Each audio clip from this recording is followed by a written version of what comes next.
again, mashallah, one of my favorite topics to talk about, and there's so much to cover, everybody. So I'm really excited. Let's begin, inshallah. Bismillah ar-Rahman ar-Rahim. Alhamdulillah wa salatu wa salamu ala ashraf al-anbiya'i wal mursaleen. Sayyidina wa maulana wa habibina Muhammad sallallahu alayhi wa sallam wa ala alihi wa sahbihi wa sallam tasliman kathira.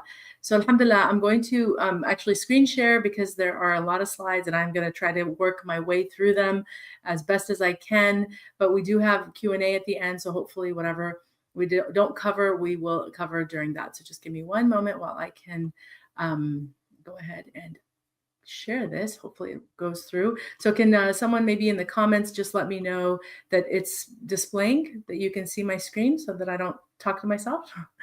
Can you guys see it? There we go. Okay, awesome, exciting, alhamdulillah. So as you all know, alhamdulillah, by now, today's topic is on the 4 temperaments. And this is, again, such an important area of study, subhanAllah, that every one of us should know, especially those of us who have children, who are actually everybody, really. I don't want to put those disclaimers because everybody can benefit from this. And alhamdulillah, I'm really excited again to share this with you. So let's go ahead and jump into the presentation, inshallah. Bismillah.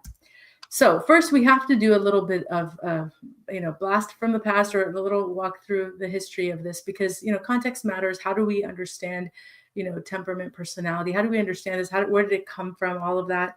So just to go back a little bit in time here, this is, again, you can take screenshots, and I would advise you to do that because some of this will be a little bit text heavy, not all of them, but some of the slides I have, so you can go back and read this. But basically, there was this concept called the 4 roots that was, that was attributed to, the Greeks, where basically they're looking at everything in the world, and they came up with this idea, specifically Empedocles, that everything comes from these things that he referred to as roots, right, which are air, water, fire, and earth. And then over time, Plato was the first, but then over time that term changed into elements, right? So this idea that everything can be sourced to the 4 elements, that gave birth to the theory of the 4 elements, which became very widespread. And you find it actually in many different cultures and civilizations as far back as history goes, where people took this idea and really did use it as a system of trying to understand the world around them. And then, as we mentioned in the last point here, each culture actually philosophized about these attributes and how they related to just things that they were observing in the world cosmologically, but also materially. And there was, some overlap. So you will find this idea of 4 elements in mythology and different, belief systems, but it was something that was very widespread. And so then we get to, well, how does that relate to the 4 temperaments? Well, eventually, as we're going to learn now, this idea that everything can be sourced to these 4 different elements then gave birth to, again, more ideas as we were understanding the human being, first and foremost, from a physiological standpoint. And that's why Hippocrates, who's the father of modern medicine, is the very key figure in this theory of the 4 temperaments. And then Galen and Ibn Sina. So I'm going to go through, again, their biographies really quickly, and feel free, again, to screenshot or just go back and watch the video if you want to get this information more. But here, Hippocrates is the first person who's really attributed to bringing this to what we now understand, or what he coined as humorism, and it does relate to a lot of things that even modern medicine confirms about just the nature, the constitution of the human being, and what, the different fluids and things that we're comprised of. So he was looking at this purely from a physiological, medicinal sort of perspective, like what is going on in the human body? How can these things, how do they interact with each other? How do they present as symptoms, as different features of the human being, even from a physiognomy perspective, like looking at someone's facial structures? How does temperament relate, or humorism, as he called it, relate? And he looked at these 4 specific fluids that he identified as humors. And when I first, heard this, I was like, what, humor? We think of it as something related to comedy, but this is actually a different term that was coined back then, relating to specific fluids. So he looked at black bile, yellow bile, phlegm, and blood, and basically said that if there was an excess or deficiency in any of these, that they would present certain symptoms, disease or otherwise, in the body. And so it was very, medically framed in the beginning, this concept of humorism.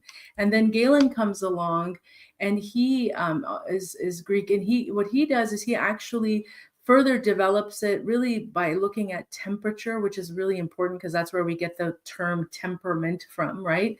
And he's looking at, again, the same concepts in terms of the fluids, but really associating them with from a material perspective, these temperatures, right? Hot, cold, wet, and dry. And then he actually names the four humors, originally being related to the fluids, into the system of temperament. So he gives them the Greek names that you may or may not have heard of over, different reading, different things. And we'll get to how this is quite popular if you're paying attention, temperament theory, but choleric, sanguine, phlegmatic, and melancholic. So he names these four fluids, but now again, framing them from a place of temperature. And then we get to the figure that's very important to us, which is Ibn Sina, because Ibn Sina, studying these earlier teachings, develops the science even further, these theories, and explains that not only does it affect us physiologically and physically, from that standpoint, but also our personalities, right? Emotional aspects that we have, our capacities mentally, moral attitudes. So he's really now developing this into something much more broader than just about the human body. And he gives it also the Arabic terms. So the terms that we study when you study Mizaj, which is the formal science of temperament theory in Islam, would be the Damawi, Balghami, Safrawi, and Saudawi. And these are the four Arabic terms for the same four temperaments that we just covered. And this is all found in a copy of his book, of course, the Qanun fi Tib, which is still even recognized as one of the greatest contributions to modern medicine. So Ibn Sina is a huge central figure. And actually, if anybody is interested in further exploring, I just pulled this from Amazon's description page, but you can see here that they still are referring to the science of the humors and how it actually relates to modern medicine, right? So this quote here, the fact that this idea of these fluids is also very closely associated to what now we refer to as proteins, lipids, organic acids. So all of this is really great context for those who are interested in still exploring the medical sort of angle to this.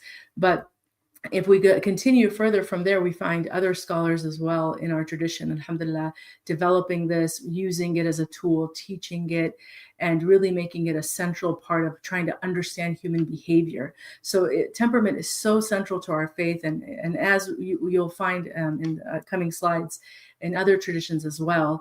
But another scholar that we really want to be mindful of, and again, I know these quotes are long, so just read them maybe later, but for the quote for that's really important in this context is the bottom quote, Imam al-Ghazali. Imam al-Ghazali speaks a lot about temperament and the fact that it is so essential for everyone. And he actually stressed that it's so important that anyone who's either a caregiver, a parent, teacher, who's around children, if they don't study Mizaj, they should not be around children.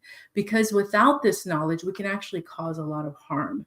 And that's so important because you see a lot of children, they're different. They have their own unique sort of personalities. And if an adult is not in tune with the different ways that children present themselves, they may actually cause, like I said, a lot of harm. So studying this would give you a lot of prerequisite knowledge to understand child development, stages of child development, temperament, personality, all of those things that would help to really promote more empathy and understanding from any perspective, like, from an adult toward a child, whether that's, again, in the capacity of a parent, a grandparent, an educator, whatever it is, you would have more sympathy, more empathy for the child, having better understanding of this science. So he really stressed that, mashallah. Now, again, because it was something that was so popular and widespread, you will find it when you look at medieval depictions of temperament or just anything, throughout history, whether it's from science, literature, religious, psychological, educational, artistic, you will find depictions of the temperaments that was very commonly used as a tool, again, of understanding. Christians had their use of it, the Jews, every religious group, many different cultural groups used it, and they still use it even today. So it was definitely more common historically used. And then when you look at, even tying back the medical aspect of it, what was interesting is during, the Elizabethan era, they were so reliant on this system that they actually curated menus around individual temperaments and what people could eat and couldn't eat. And some may or may not know that figures like Shakespeare actually incorporated temperament in his plays, and there are many characters based on specific temperament. So what's a phlegmatic? And we're going to get to the definitions of these. I'm just giving you the history of it because it's important to understand where this came from. But there are many other, even in modern, depictions of film, television, where temperament theory is still used in character development, and we'll get to that in a moment. But other people that you want to know of also are people like Rudolf Steiner, who was known as, being someone who contributed greatly to just theories on education and spirituality, but particularly he's the founder of the Waldorf education system, and also the movement called anthroposophy. I think that's how you say it. But he also has a lot to say about temperaments and the importance of studying this for specifically understanding children and really paying attention to just how beautiful it is once you understand the system, how it can give you a lot of more understanding just the behavior of children. So someone to also study and learn. And then here's just some examples of how you will see throughout, littered everywhere within our culture are some references to the temperaments. Here's a board game. I think it's a game. And then just, terms that a lot of times were used to identify specific temperaments there, because each temperament will have certain qualities, which I'm going to get to in a moment. So this is just sort of the general history. And now I just want to bring your attention to the themes of this number 4, because it is significant. If you look at this number 4 throughout history and the world, you will see some interesting patterns, right? So we already mentioned Empedocles, but we also have before Empedocles, Ezekiel. And then these are just all, again, things for you to know. It's just important to kind of connect the dots. I like to, whenever I see patterns, connect those dots, because I do think there's meaning to them. And you'll see overlap. You'll see a lot of overlap, especially when you're studying either historical, systems that are trying to attempt to understand human behavior, or even modern systems, modern psychology. A lot of personality tests will use very similar concepts that we find rooted in the 4 temperaments. They just name them different things. So it's just all iterations of this ancient science. But these are just some of those. And we mentioned again Ibn Sina, but these are other people as well who contributed even more modern figures to personality tests. And you can see, like, if you've taken the 16 personality tests or Myers-Briggs, there's just so many of them, but they rely heavily on this ancient science. They've just come up with different terms. Each person who studies this will try to kind of come up with their own system, but it's all really essentially the same. And then this is more looking at, again, more patterns, the stages of human being, the infancy, childhood, adolescence, adulthood. You see the yogic paths, you see the 4 khulafa, which is really important because, I believe Sheikh Hamza was the first person who pointed out that, subhanAllah, if you look at the 4 khulafa, they actually all embody one of the 4 temperaments. And once you learn the 4 temperaments, you'll see it. And the fact that each of them were brought into the perfect balance by the Prophet ﷺ. So that's just extraordinary, because it's just another further proof of how important this science is. The 4 chambers of the heart, cardinal direction. So again, we can see the corners of the Kaaba. SubhanAllah, 4 is an essential, it's a really important number for us when you're looking at all of these patterns in the world. Now, what is it? Because I'm sure some of you are like, okay, get to it. Let's learn more about what this is. So what are the 4 temperaments? Now, there are terms that we want to be familiar with. I mean, I gave you some already, but let's look at, again, the connection between the 4 temperaments and the 4 elements. When you see the elements, right, there's a reference that you want to make, which are looking at those essential, what we call roots in the beginning, and then they were coined as elements: earth, water, fire, and air. There's an overlap, as we said, and so there's just this understanding that when you're looking at the sanguine, you're looking at air temperament. It's an airy quality, and what does that mean? We'll get to in a moment. The fiery represents the choleric, a lot of energy, a lot of just force. And so fire is erratic. So a lot of that symbolism, even when you're thinking of these elements, just remember them as we go along with the descriptions. The phlegmatic is water, and water can be calming. It can also be quite intense, right? When you think of a forceful, like a wave, tsunami, or a hurricane, but certainly calming as well. And then earth, pragmatic, rooted, melancholic, right? So the elements have a connection to the specific four temperaments, and we also provide the fluids that they're associated with here too in this simple chart here. Now, what again does this all mean? Well, once you understand that the temperament theory is based on looking at human behavior and the ways that we express ourselves, right? That we have different emotions, different intensities. And so they've just basically classified them into these four different groups that really help to understand the intensity and the way that we express and react to the world. So there's different, and the final slide here is going to really give you like the easiest way to know what your temperament is. But in a nutshell, it has to do with emotional expression and reactivity to the world. And so you see, the strong emotions, they are with the melancholic and choleric, and they can be very intense. So we'll get to each specific one, but this is again just a general way of understanding that there's expressiveness. Some people who are temperamentally very expressive can be strong, in their expression. Even if they're silent, they can be completely quiet, right? They come into a room, but they have such intensity. So there is something there that to explore, and that is often explained when you understand their temperament. And then there's others that are gentle, and then they're just more easygoing, fluid. So there's a lot of, again, that symbolism when you bring it back to the elements that ties in. But this is just a simple way to kind of organize the emotional expression of each temperament. And then an easy way to also understand temperaments, the four of them, is to first divide them into two groups. So we have the extroverted temperaments and then the introverted temperaments. Now, what is that? What is an extrovert and an introvert? Some people often mistake this for, being either really, outgoing and just outspoken and very, again, expressive, or shy. And it's not quite that black and white. It actually has more to do with the way that we source our energy, right? So an extroverted person is really impacted by external stimuli. So needing more people, like just environment, can really affect their energy output.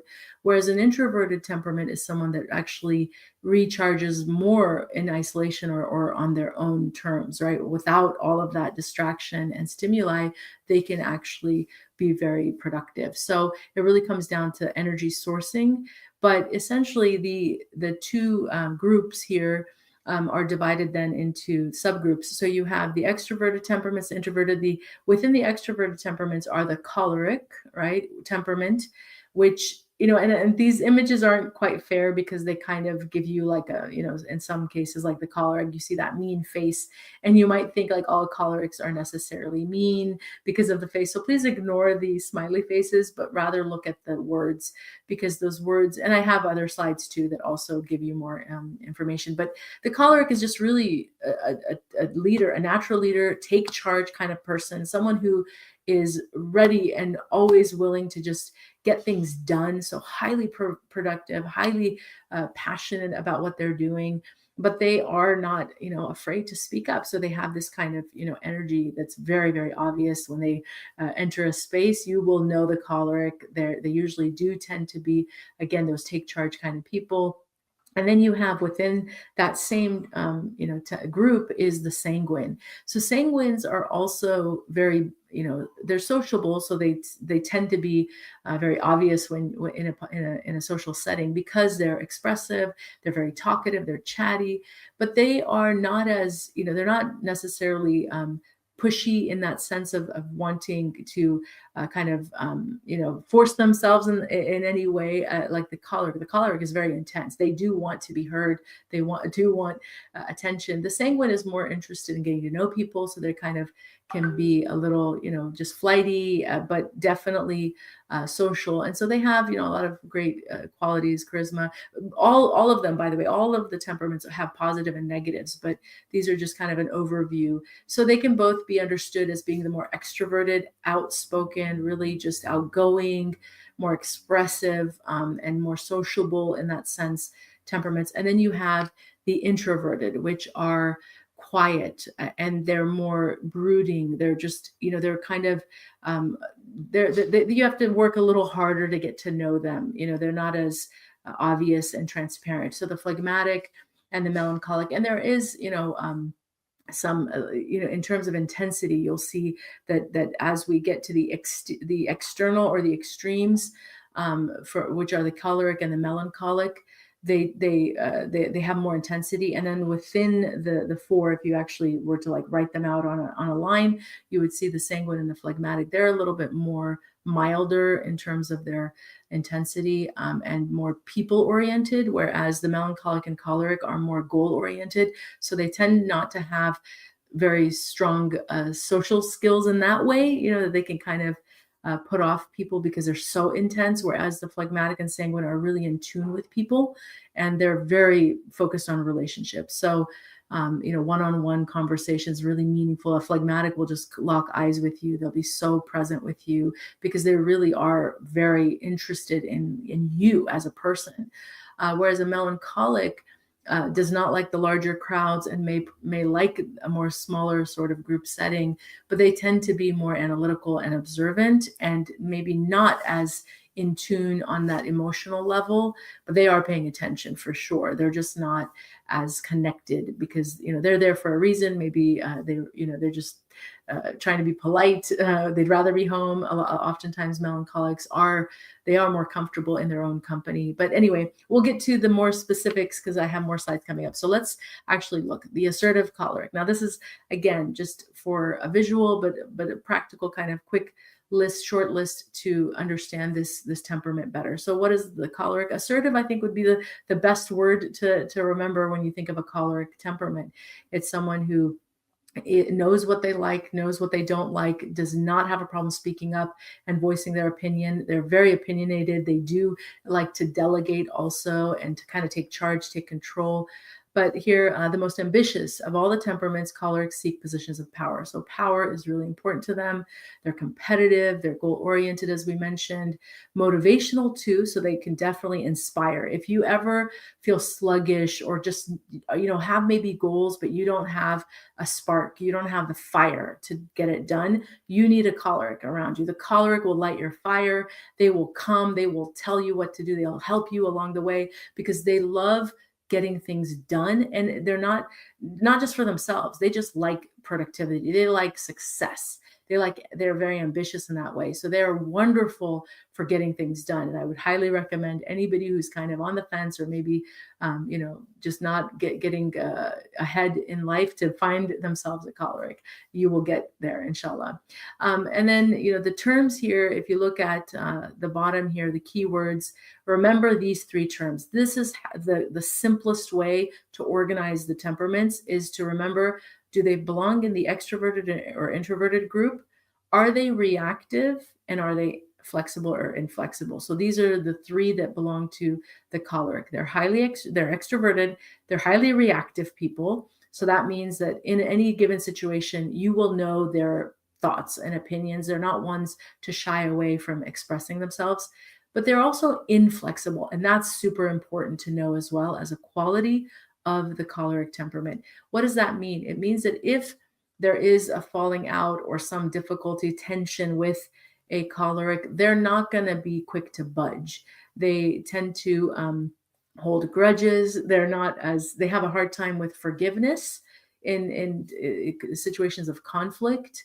And they may even go to the extreme of cutting people off because they don't have time for drama. And this is the kind of justification they have for that kind of stuff. But, from a spiritual perspective, obviously, these are things that we would want to work on. So for our choleric brothers and sisters, even though these are strong impulses, one of the points of studying the temperament theory is that we have to go back to the prophetic model, right? That's the whole point, is that we look at the strengths and the deficiencies, but from the lens of how does it complement, does it conflict, does it conflict with, I mean, the temperament of the Prophet ﷺ, and anything that conflicts with his temperament obviously needs to be worked on. So it's good to identify, right? That's how when we're diagnosing spiritual disease or physical disease, we always need to identify the problem. So for the choleric, these are the challenges: is that they tend to have a hard time with flexibility, and they can be very rigid and have a hard time. But other than that, they have amazing strengths.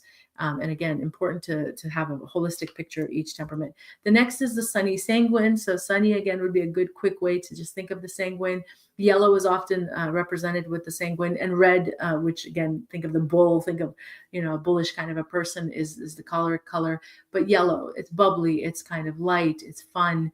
And so this is a cheerful, very social temperament. They tend to have a lot of friends and be very popular, kind of the life of the party. They love people. They love they love all types of people. They tend to have groups, people of all different stripes in their social circles, because they really genuinely love humanity and love people. And they also have certain qualities that we want to be mindful of. The extroversion is there, just like choleric. They are reactive as well. So in any given situation, the sanguine will also speak their mind up, but they tend to be a little bit more diplomatic, more polite. They're careful not to hurt people, but they don't have a problem speaking up. And the distinguishing quality between them and the choleric is their flexibility. The sanguine is interested in people, so they want resolution quickly. They will work towards towards resolutions, or any, if there's a conflict, and they're forgiving. They tend to just get over things. So if you have a sanguine in your life, and you got into some argument with them, they could get over it pretty fast. Like maybe within 30 minutes, they snap back into themselves, and you might be puzzled, like, what? We just had this big shouting match, and now all of a sudden they're coming around and asking you if you want to go grab a bite to eat. So it can be very confusing if you don't understand temperament, that a person can switch on and off so quickly. But they tend to want to resolve problems because they love people and they don't want conflict. So that would be the different, or the thing that distinguishes the sanguine from the choleric. Just keep that in mind, because they share extroversion, they share reactivity, but they differ on flexibility. Okay, now we get into the introverted temperament. So beginning with the calming phlegmatic. So again, when you think of a single adjective or word to describe these temperaments, remember the ones that we had: assertive for the choleric, sunny for the sanguine, calming for the phlegmatic. They are really chill people. And I kind of like to call them like the Zen of the temperaments. They're just people that are constantly, they're calming. Their presence is calming. They speak calmly. When you see them, they're kind of natural healers, and they tend to have just skills, maybe whether it's listening skills or other qualities that make them really good healers as friends and people in your life. You can speak to them about your problems. They'll be there for you. They're reliable, and they also genuinely care about people. So they're wonderful as friends, and anybody who is in need of someone to kind of, just be there as a nurturing confidant, someone they can rely on. Definitely, you need a phlegmatic in your life.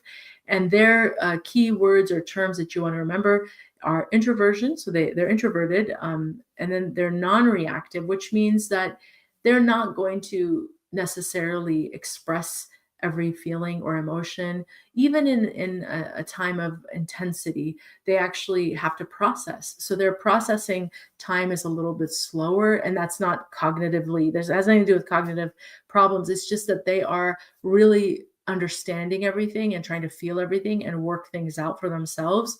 So in any given situation, a phlegmatic will take their time before they let you know how they feel about something, or their opinion on something, or their thoughts, or if there was a conflict, before they actually express to you what problems they had. They will take their time, but they're flexible. They will forgive. They don't want conflict. It just might take them a little bit of time to get there, especially if they feel like they're wounded. If you inflicted any harm on them, they will eventually get to the point of forgiveness, but it might take a little bit more time than a reactive sanguine, for example. So this is the calming phlegmatic. And then we have the final temperament here, which is the focused melancholic. Again, the term that you want to remember for a melancholic, hyper-focused.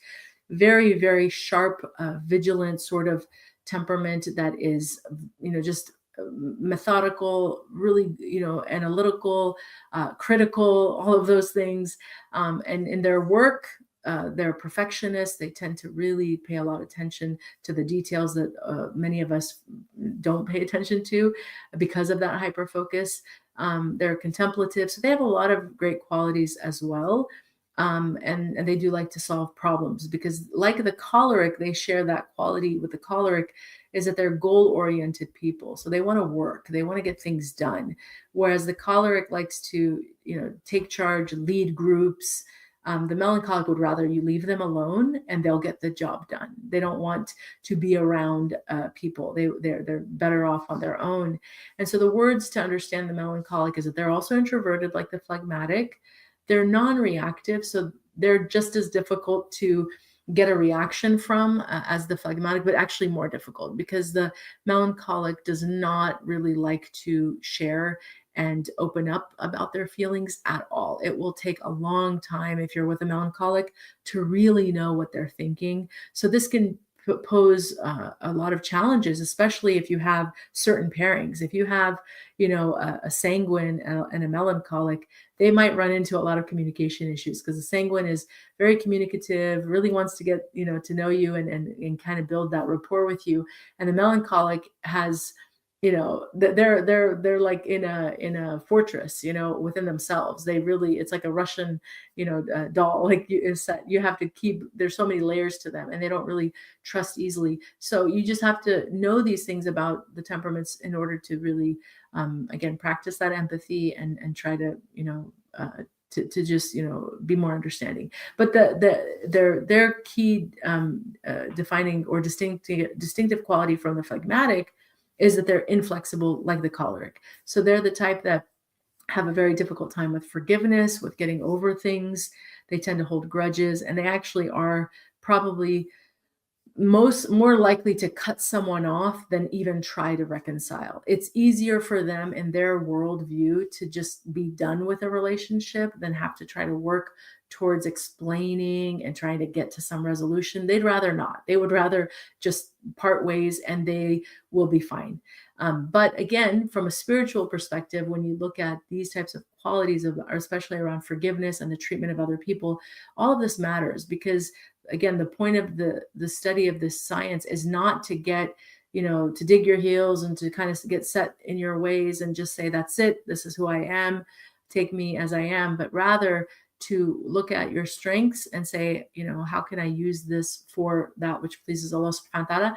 And then the weaknesses and deficiencies and say, how can I do better and learn from these other temperaments in order to bring myself into balance, which is where we look to the Prophet ﷺ, because he was, of course, in perfect balance. So I don't think I mentioned it. And I'm sorry, I'm kind of rushing because there's so much to cover and I don't have that much time. But I wanted to mention this because it's really important that all of us have all four. Okay, so if you're kind of trying to figure out who you are, keep that in mind. We possess all four of these at varying degrees. And it depends on who you're with. You may actually change your temperament based on your group. You could be sanguine with some people who really bring out that shiny personality and totally melancholic with others, like at work. So we have the capacity to kind of be fluid in our temperaments based on, environment and group. However, we do dominate in one, and there's a primary and a secondary. So you're going to feel like more of an inclination or like resonance with one or two, but you have all four. We all have all four. And the objective, again, of this is that you bring yourself into equilibrium and balance, because there's good and flaw, there's positive and bad or negative in each of them. And we want to work on the flaws, right? We want to get rid of those. So there's so much to say, but just quickly, because before we break out, and I know I probably went over, forgive me, but this, it's important to kind of see the impact that temperament theory has had on our culture and the world, because it has historically. But if you look, through, as I mentioned earlier, through literature, film, television, you're going to find a lot of characters that we love that are actually based on temperament theory. And once you start to, like kind of recall these characters and the people that you may have felt really like a connection with, you may find that you share a temperament, or maybe they are a temperament that you're attracted to, because opposites do attract. So just, as I'll go through these, but this is also Shakespeare. As I mentioned before, he has other characters. Many of his characters are actually built on the temperaments. Winnie the Pooh is a great one that everybody refers to as well, because you'll go through the different characters and you'll see that each temperament has either one or two characters that really like starts to gel it all together. You're like, now I understand. Downton Abbey, if you ever watched that series, they had two. I mean, they had other characters as well, but these are just examples for you to kind of learn from. And then this is something important that I think just ties it all together. That temperament theory, even in nature, we talked about the 4 elements, so we're kind of just doing a full circle here. But like the life cycle of a plant, if you really look at it and how plants live and thrive and how we maintain plant life, it actually is this beautiful relationship, the synchronicity between all of these 4 elements that bring them together. And that's kind of how we want to look at the temperaments within us, right? That we want balance, that just like plants need soil and air and water and fire, the heat, right, from the sunlight, that it needs that to thrive and to grow really well. For us, we need all 4. So even though it's comfortable and by default, we may settle into 1 or 2. When we get stubborn and fixed mindsets, and we get really rigid about who we are, we're actually, preventing proper growth, because proper growth means balance, right? And so that's why it's so important to first understand, the temperament theory, then look at oneself and start to see what is deficient, what's missing, and what's excessive and what's deficient, because we might have an excess that we need to work on as well. So the 3 simple questions, if you're curious again to know what your temperament is, here it is, simple questions for assessment. Number 1, you have to want to ask yourself, or you want to ask yourself, am I an extrovert or an introvert? Right? That will help you determine you're one of 2 after that point, right? You're either on the side of the choleric and sanguine, or on the side of phlegmatic and melancholic. Then you want to ask yourself, do you react quickly in situations? Are you someone who really, speaks up and is just kind of, and doesn't also shy away from expressing oneself, right? Which is similar to extroversion, but still within those 2, you can find varying degrees. So reactive or non-reactive, what are you? And then, are you flexible or inflexible? Are you the type of person that wants to get over conflicts quickly, or do you have a hard time? Do you hold grudges? And if you hold grudges, you're going to be likely a melancholic or a choleric. But if you are a person who really looks for resolutions quickly, does not like conflict at all, then you're likely a sanguine or a phlegmatic. So hopefully by now, you know what your primary is. And at this point, then what you would do is, again, try to figure out where your deficiencies and strengths are. So alhamdulillah, this was a very quick summary of a very deep science. So I hope it was beneficial to you, but I'm happy to take any questions or go back to any slides if anybody has any questions, and we can proceed from there, inshallah.